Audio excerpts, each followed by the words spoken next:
La mise en œuvre de cette initiative est la réponse à un besoin réel exprimé par les populations à l'issue de la caravane organisée par la première dame du Gabon. Accueilli dans la pure tradition bantou à chacune de ces étapes, le couple présidentiel applaudi et ovationné a pu mesurer sa cote de popularité. Une cote d'amour indéniable dans le cœur des Gabonais. Puisqu'ainsi, il s'agit en réalité d'un véritable contrat de confiance que vous nous proposez. Et nous voulons vous dire haut et fort notre adhésion à ce nouveau contrat au moment où notre pays s'engage résolument dans la voie de la modernisation.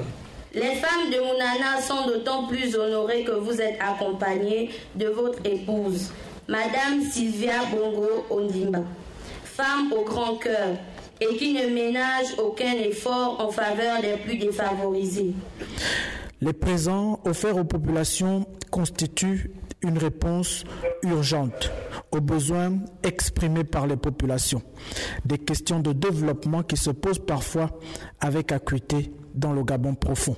Tout au long de ce voyage, nous avons pu parler avec toutes les différentes populations, comme nous l'avions fait pendant la campagne électorale, mais là dans un cadre une situation beaucoup plus calme.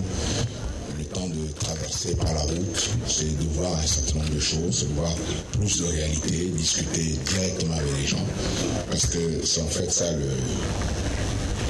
ce qu'il faut retenir de cette initiative commencée par la première dame et que j'ai bien suivi, c'était donc de me plonger dans ce Gabon profond, être directement au contact des populations.